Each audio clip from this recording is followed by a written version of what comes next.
1 Tesalonika 5 ayat 16 sampai 18. Bersukacitalah senantiasa, tetaplah berdoa, mengucap syukurlah kepada Tuhan dalam segala hal.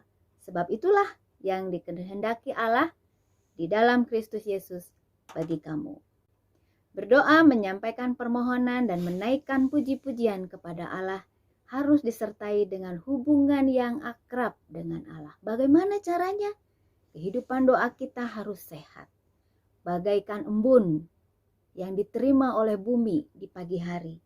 Demikianlah kita melakukan hubungan yang akrab dengan Tuhan harus disertai dengan keterbukaan, penerimaan akan apa kehendak Tuhan bagi kita, dan yakin bahwa itu adalah yang terbaik yang dikehendaki Tuhan atas hidup kita.